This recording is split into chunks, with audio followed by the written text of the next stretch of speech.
Bismillahirrahmanirrahim. Innal hamdalillah nahmaduhu wa nasta'inuhu wa nastaghfiruh wa na'udzu billahi min shururi anfusina wa min sayyiati a'malina. Man yahdihillahu fala mudilla lahu wa man yudlilhu fala hadiya lahu. Asyhadu an la ilaha illallah wahdahu la syarika lahu wa asyhadu anna Muhammadan abdullahi wa rasulullah. Allahumma shalli ala Muhammadin wa ala alihi wa ashabihi wa man tabi'ahum bi ihsan ila yaumiddin. Wa ba'du. Ya ayyuhalladzina amanu taqullaha haqqa tuqatih wa la tamutunna illa wa antum muslimun. Wa ba'du fa inna asdaqal hadithi kitabullah wa khairal hadyi hadyi Muhammadin sallallahu alaihi wa alihi wasallam wa syarrul umuri muhdatsatuha inna kulla muhdatsatin bid'ah wa kulla bid'atin dhalalah wa kulla dhalalatin finnari. Ikhwati rahimani wa rahimakumullah. Kita lanjutkan pembahasan kitab Al-Fusul fi Siratir Rasul. Pasal yang ke-8, Ghazwatu Bani Sulaim, Perang Bani Sulaim. Qala muallif rahimahullah ta'ala, thumma nahadha bi nafsihi al-karimah sallallahu alaihi wasallam ba'da firaghihi bi sab'ati ayyamin li ghazwi Bani Sulaim,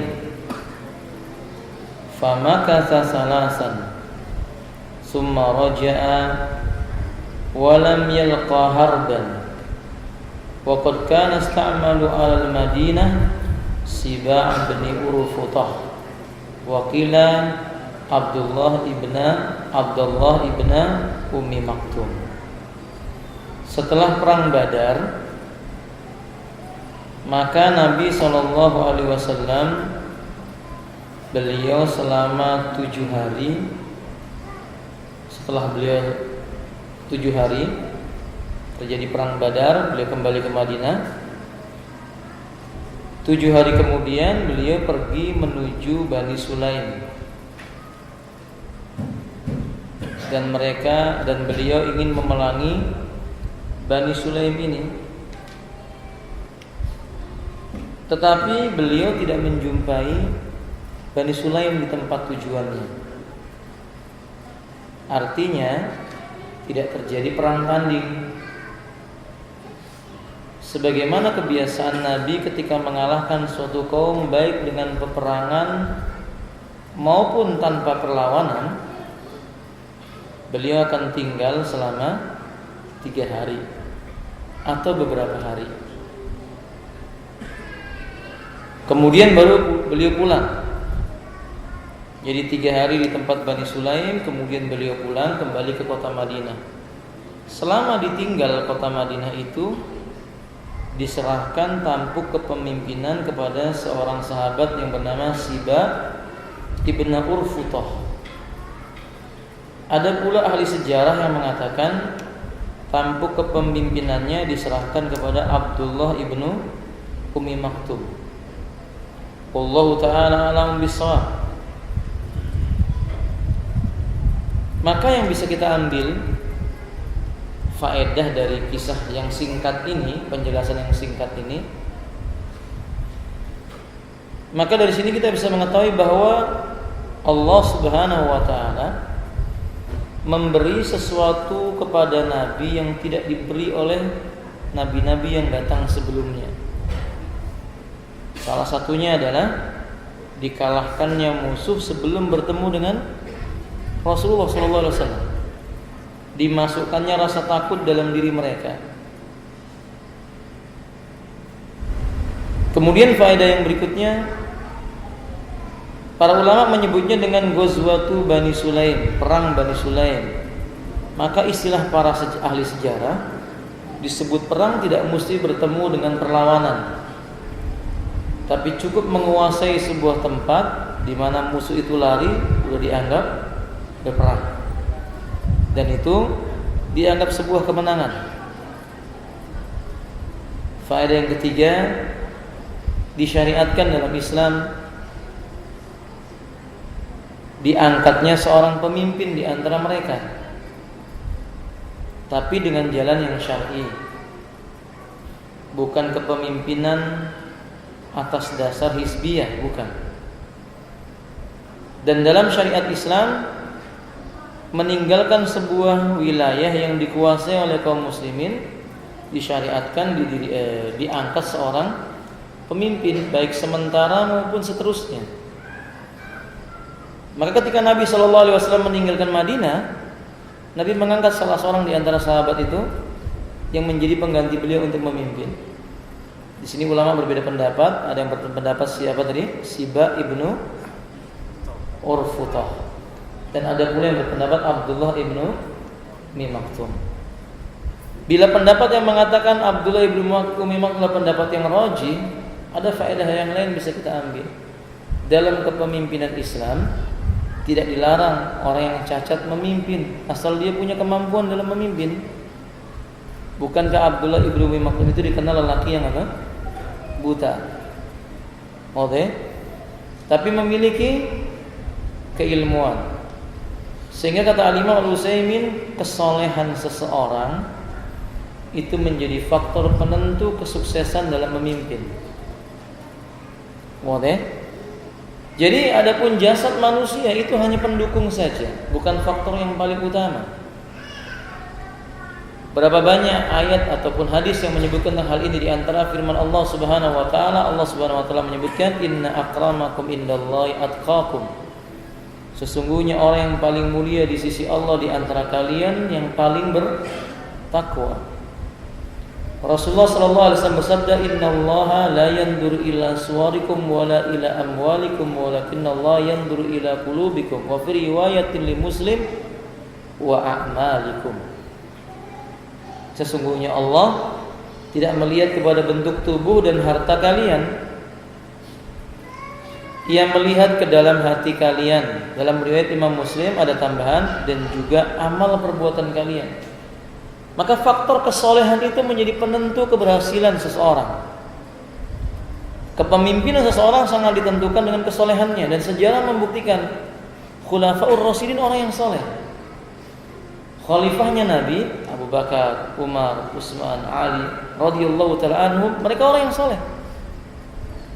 Terus sampai masa-masa di mana Nabi memuji dengan 3 kurun yang dimuliakan oleh Allah Taala. 3 kurun yang dimuliakan oleh Allah Tabaraka wa taala, masa sahabat, masa tabi'in, dan masa tabi'ut tabi'in. Mereka pemimpin kaum muslimin adalah orang-orang yang soleh. Bahkan di antara mereka ada yang menjadi pemimpin yang masih dalam usia sangat muda. Bukankah Usama bin Zaid itu seorang yang sangat muda dan memimpin pasukan yang dikirim oleh Rasulullah untuk memerangi Romawi? Jadi saudaraku kaum muslimin, tubuh yang sehat atau tubuh yang tidak cacat itu tentu lebih utama, tapi bukan faktor paling utama. Faktor paling utama itu adalah apa? Kesolehan. Karena pertolongan Allah itu datang bersama dengan kesolehan seseorang, ketakwaan dirinya terhadap Allah Subhanahu wa taala. Dan Nabi tidak mungkin keliru dalam memilih. Seandainya Nabi keliru, akan ada nas yang menegur beliau, turun menjelaskan tentang kesalahan beliau. Nah, ketika Nabi mengangkat Abdullah ibnu Maktum, bukan Nabi tidak tahu dia orang yang buta. Bahkan dia termasuk orang yang dipuji oleh Allah dalam Al-Quran. Abasa wa tawalla an ja'ahul a'ma. Wa amma man yakhsha. Wa amma man, gimana ayatnya kawan? Abasa wa tawalla an ja'ahul a'ma wa ma'al. Jadi lupa. Astagfirullahaladzim. Abasa wa tawalla an ja'ahul a'ma wa ma yudrika la'allahu yazakka. Ini menunjukkan bukti bahwa orang yang datang ketika itu yang dalam kondisi buta justru dipuji oleh Allah Subhanahu wa taala karena kesolehan yang dimilikinya. Bukan karena kuatnya jasadnya. Berapa banyak orang yang kuat jasadnya dibinasakan oleh Allah. Sahih? Bukankah Fir'aun itu orang yang kuat? Ditenggelamkan oleh Allah. Bukan juga karena kekayaannya. Lihatlah Qarun, dia orang yang kaya. Ditenggelamkan oleh Allah Ta'ala. Bukankah kaum Ad dan kaum Samud terkenal tentang kecerdasannya dan kepandaian teknologinya, tapi tidak bermanfaat bagi mereka? Walhamdulillah. Maksud itu saudara kaum muslimin, kesolehan menjadi faktor penentu keberhasilan seseorang itu, baik di dunianya maupun di akhiratnya. Pasal berikutnya Ghazwatu As-Sawiq. Apa itu As-Sawiq? Tahu nggak Sawiq itu apa? Gandum, iya. Kenapa disebut perang gandum gitu ya? Nanti ada kisahnya di sini. Walamma raja'a Abu Sufyan ila Makkah wa alqa Allahu ta'ala fi ashabihi bi badrin ba'sahu nadara Abu Sufyan alla yamassa ra'sahu bima'in ay la yuridu ay yaghtasila. Ini ketika terjadi perang Badar, lalu kaum musyrikin itu kalah, Abu Sufyan pulang ke Mekah.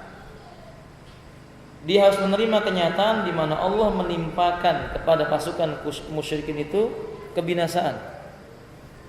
Teman-temannya Abu Sufyan itu banyak yang mati dan juga banyak yang luka parah di medan Badar. Ini membuat Abu Sufyan geram sehingga dia bernadar untuk tidak menyentuh kepalanya dengan air. Maksudnya tidak mandi, tidak menyiram kepalanya dengan air. Sampai kapan? Hatta yaghzuwa Rasulullah sallallahu alaihi wasallam, sampai dia bisa memerangi Rasulullah sallallahu alaihi wasallam. Dari sini kita bisa mengambil faedah sebelum kita lanjutkan bahwa sifat dendam itu sifat dasar yang dimiliki oleh orang-orang yang belum mengenal Islam. Islam tidak mengenal sifat dendam. Yang ada dalam Islam itu qisas. Adapun menuntut darah kaum muslimin, karena memang ini haknya kaum muslimin atas saudaranya untuk dibela. Sebagaimana Nabi menyebutkan tentang keadaan kaum muslimin itu, al-mu'minu 'alal mu'min kal bunyan. Orang beriman atas orang beriman yang lainnya seperti satu buah bangunan. Yasuddu ba'duhum ba'da. Saling mengokohkan satu sama yang lainnya. Disakitinya seorang mukmin, maka tersakiti pula orang mukmin yang lainnya. Tapi mereka memerangi orang-orang kafir yang membunuh kaum mukminin bukan karena dendam, tapi karena apa? Allah Taala. Karena Allah memerintahkan mereka untuk memerangi orang-orang kafir, orang-orang musyrik sebagaimana Nabi diperintahkan oleh Allah. Ya ayuhan nabi, jahidil kuffara wal munafikin waghlud alaihim. Hai Nabi, perangilah olehmu orang-orang kafir dan orang-orang munafik dan bersikap tegas, keras kepada mereka. Maka kaum muslimin memerangi orang-orang kafir itu yang membunuh kaum muslimin karena Allah Ta'ala. Adapun orang-orang musyrik seperti Abu Sufyan sebelum dia masuk Islam, yang tumbuh dalam dirinya adalah kebencian, dendam karena kesukuan, bukan karena agama Allah Ta'ala. Ini mengingatkan kepada kita, benar, orang kafir ingin berperang, orang mukmin juga ingin berperang, tapi terdapat perbedaan yang sangat jauh. Perjuangan dan peperangannya kaum mukminin itu punya nilai yang sangat tinggi di sisi Allah, bukan karena hawa nafsu. Adapun orang kafir, landasan hukum mereka itu berperang karena hawa nafsu mereka. Camkan baik-baik, di sini kita harus berbeda dengan orang kafir. Berbeda dengan kebiasaan orang musyrik. Mereka mendahulukan perasaan. Mereka tidak mendahulukan ilmu. Biasanya orang-orang yang seperti ini bersikap apa? Terburu-buru, tergesa-gesa. Padahal Abu Sufyan paham, ngerti, nggak mungkin menang dia melawan Rasulullah. Nggak mungkin menang dia melawan Allah dan Rasulnya, tidak akan mungkin menang. Dan orang Quraisy paham itu. Sebagai buktinya di perang Badar, mereka lari dan mereka tahu tidak akan menang itu. Di awal-awal perang Badar telah kita ceritakan bagaimana kaum musyrikin berselisih dalam masalah perang itu. Sebagian berkata jangan perang, sebagian berkata tetap perang, sebagian lagi ragu-ragu. Mereka hatinya berpecah belah. Itu sifat orang apa? Musyrik. Adapun orang beriman, berperangnya mereka satu tujuannya, li'ila'i kalimatillah. Enggak berbeda. Enggak ada yang ingin cari dunia, enggak ada yang ingin cari keterkenalan, tidak ada karena sebab keberanian, tidak. Mereka harus punya niat yang sama. Apa itu? Meninggikan kalimat tauhid la ilaha illallah karena Allah Taala. Ini perbedaan yang sangat jauh. Maka kita kiaskan dengan keadaan kita. Kita menuntut ilmu untuk mengangkat kebodohan, dan menuntut ilmu termasuk berjuang di jalan Allah Taala. Jangan sama dengan orang-orang kafir dan munafik. Mereka menuntut ilmu untuk mencari-cari sebuah kekeliruan yang tidak akan mungkin mereka dapatkan. Mereka mencari ilmu untuk dunia. Mereka mempelajari ilmu untuk berdebat, berbangga-bangga di hadapan manusia. Maka seorang mukmin dia mencari ilmu untuk mengangkat kebodohan dan lebih mengenal Allah Taala. Kembali kepada pembahasan.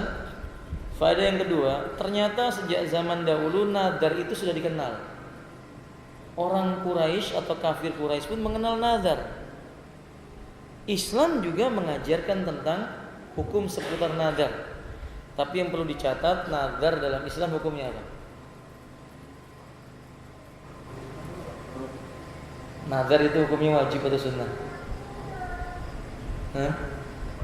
Mubah atau makruh? Wajib, sunnah, mubah atau makruh? Apa haram? Ada yang berpendapat mubah, ada yang berpendapat makruh. Yang benar nadar itu hukumnya apa? Makruh. Karena Nabi menyebutkan orang yang bernadar itu ciri-ciri orang yang pelit. Coba Anda lihat orang bernadar itu. Saya akan sedekah kalau saya sembuh. Kalau nggak sembuh, itu kan pelit namanya. Iya kan? Kalau saya naik pangkat, saya undang orang untuk makan-makan. Kenapa harus nunggu orang naik pangkat baru dia undang orang? Itu tandanya bakhil. Dan bakhil tidak disukai dalam Islam. Maka bernadar itu hukumnya makruh. Tapi bila seseorang itu bernadar dan telah mengucapkan atau mengazamkan nadarnya tersebut, wajib untuk menunaikan nadarnya dengan catatan jika nadarnya bukan termasuk perkara yang haram. Jika nadarnya bukan termasuk perkara yang haram. Contoh nadar yang haram ketika orang berkata, kalau saya sembuh saya mau tamasya ke Pantai Kuta, ini haram. Pantai Kuta apa yang mau dilihat?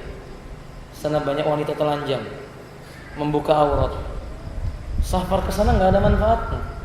Atau dia berkata kalau saya sembuh, saya mau menyembelih kambing di Pelampaian misalnya. Kalimantan namanya Pelampaian kan ya. Atau kalau di Jawa di kuburan wali-wali. Ini kan nadar yang salah. Karena Islam melarang menyembelih binatang di kubur-kubur. Apalagi ditujukan kepada kubur-kubur, hukumnya syirik. Nah, maka kalau nadar seperti ini nggak boleh dilanjutkan nadarnya. Tapi kalau nadarnya nadar yang tidak bertentangan dengan syariat, jika saya sembuh saya akan umrah, nah, berarti dia wajib melaksanakan nadarnya. Faham belum ya Pak? Nah, nanti kita bahas bab khusus tentang masalah nadar ini. Kemudian alhamdulillah rahimani warahmatullah.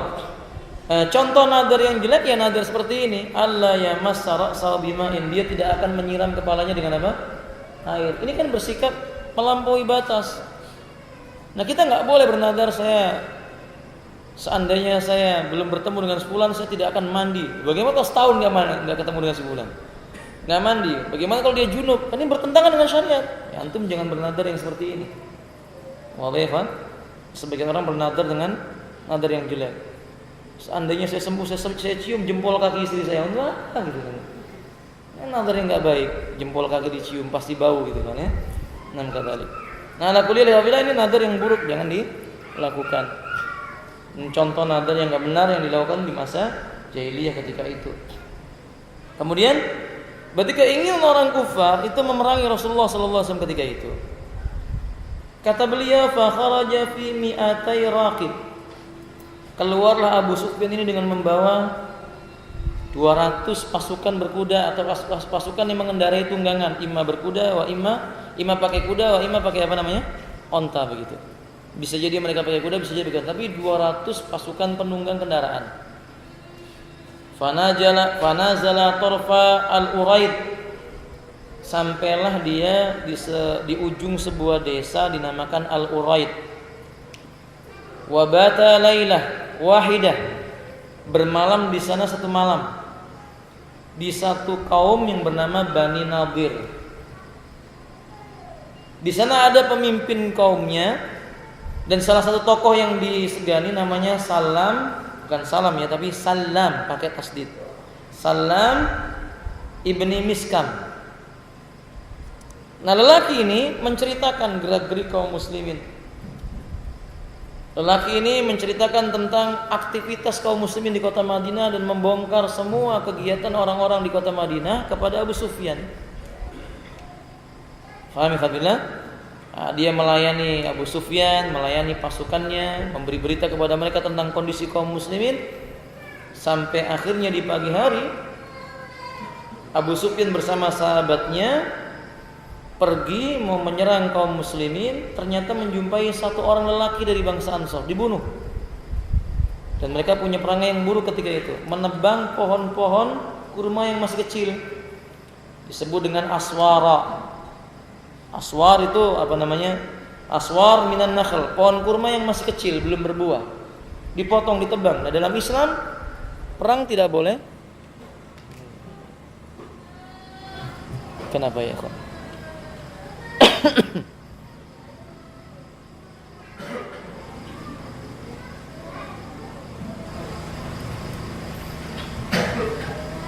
Nggak kuat ya, kan?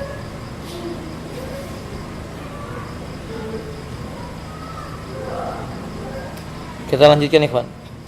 Maka dalam Islam itu ada etika dalam perang. Ada salah satu di antara etika dalam perang itu tidak membunuh orang tua, tidak membunuh anak-anak, tidak membunuh wanita-wanita, tidak menebang pohon-pohon yang bisa mendatangkan manfaat, dan pohon itu mendatangkan manfaat.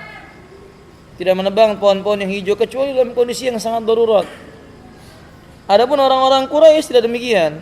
Mereka tidak memperhatikan sisi maslahat.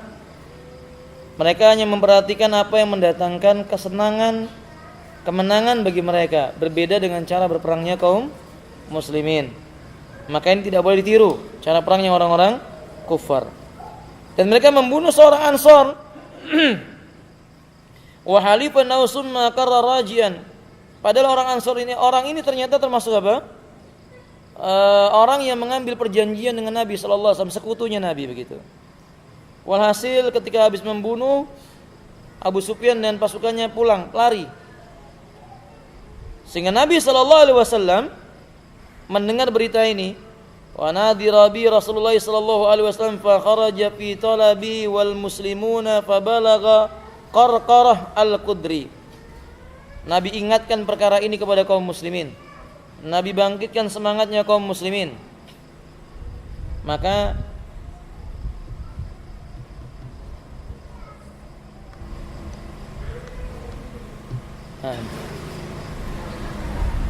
Maka berangkatlah Nabi SAW bersama dengan kaum muslimin mengejar pasukannya Abu Sufyan ini sampai ke sebuah tempat yang disebut dengan Qarqaratul Qudri, Qarqara al-Qudri. Tetapi apa yang terjadi? Takdir Allah, qadarullah wa masya'a fa'al, wa fatau Abu Sufyan wal musyrikun. Orang-orang musyrik yang dipimpin oleh Abu Sufyan sudah enggak ada. Sudah pergi, lari. Nah, walaqau syai'an katsiran min azwadihim, karena ketakutannya orang-orang musyrik ini dengan kedatangannya Nabi bersama dengan pasukannya, mereka meninggalkan perbekalannya. Seringnya Nabi memperoleh atau mendapati bekal-bekal mereka. Disebut dengan apa tadi, Ikhwan? As-sawiq, yakni gandum. Makanya perangnya disebut dengan perang apa? Perang sawiq, perang gandum. Maksudnya ketika itu Nabi memperoleh harta rampasan perang berupa gandum-gandum atau perbekalan kaum musyrikin yang ditinggalkan oleh mereka karena takut berhadapan dengan kaum muslimin. Nah, wabillahi rahimanillah, perang ini terjadi di bulan Dzulhijjah, pada tahun kedua setelah Nabi berhijrah. Perang Badar pada bulan apa? Perang Badar pada bulan apa? Ramadan. Kemudian perang Sawi pada bulan apa? Dzulhijjah. Jadi berapa bulan jaraknya antara perang Badar dengan perang Sawi? Ayo hitung, jangan lama-lama. Antum jangan lupa bulan Islam. Ramadan itu bulan berapa, teman? Ramadan bulan berapa ya, akhi? Enggak apa-apa, salah enggak apa-apa, barakallahu fi. Bulan berapa Ramadan? Sa'ban bulan berapa ya, kawan? Salah enggak apa-apa. Antum jangan kecil hati, akhi. Saya mengatakan salah bukan berarti antum salah, begitu maksud saya. Baik, Ramadan itu bulan berapa? Bulan 10-nya apa? Syawal. Dzulhijjah bulan berapa? Dzulhijjah bulan berapa? Dzulqa'dah bulan berapa? Berarti jarak antara perang Badar dengan perang Bani Sawi berapa bulan? Masa lama banget ngitungnya, Pak? Berapa? Tayyib, ahsan. Kurang lebih 3 bulan. Dan sebelumnya itu sudah terjadi perang-perang lagi. Hikmah yang kita bisa ambil bagaimana Allah Subhanahu wa taala membina hati kaum muslimin itu dari perang menuju perang. Ini menunjukkan bahwa Allah ingin membina keimanan para sahabat sedikit demi sedikit. Sampai bertemu dengan perang-perang yang lainnya. Wallahu a'lam bishawab. Faedah yang kita ambil dari kisah ini juga bahwa pada asalnya orang kafir itu takut dengan kaum muslimin.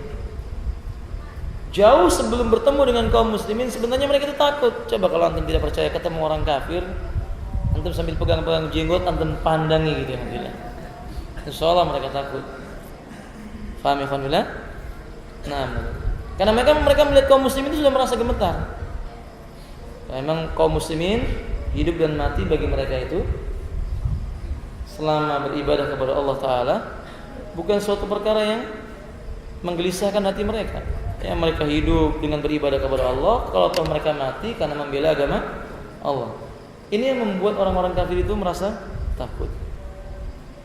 Fahimtum ya kawan? Nah, hikmah yang bisa faedah yang bisa kita ambil berikutnya, ikhwati rahimani Allah. Ini membuktikan bahwa orang-orang Quraisy atau orang-orang kafir, dan ini sudah disebutkan oleh Allah Subhanahu wa taala, sampai kapanpun akan benci dengan orang-orang Islam. Sebelum mereka itu masuk dan diberikan hidayah oleh Allah ke dalam Islam, mereka punya kebencian kepada kaum muslimin. Pada asalnya demikian. Terutama Yahudi dan Nasrani, Allah mengatakan, "Walan tarda ankal yahud walan nasara hatta tattabi'a millatahum." Tidak akan redha kepada engkau selamanya Yahudi dan tidak akan redha kepada engkau selamanya Nasrani sampai kalian mengikuti agama mereka, milah mereka ini. Jadi perhatikan tipu daya mereka itu. Kemudian kata beliau, waqad kana istakhlafa 'alaihi Aba Lubabah. Beliau mewakilkan kepemimpinan ketika menyerang Abu Sufyan ini sampai ke sebuah tempat, apa tadi namanya? Qara Al-Qudri. Itu kepemimpinan di Madinah diserahkan kepada siapa? Abu Lubabah. Diserahkan kepada Abu Lubabah. Wallahu a'lam bishawab. Ini beberapa faedah yang bisa kita ambil dari perang Bani Sulaim dan perang apa tadi? As-Sawiq. Semoga bermanfaat. Sampai di sini. Ada pertanyaan? Semoga bermanfaat. Akhiru da'wana alhamdulillahirabbil alamin. Subhanakallahumma wa bihamdika asyhadu an la ilaha illa anta astaghfiruka wa atubu ilaik. Assalamualaikum warahmatullahi wabarakatuh.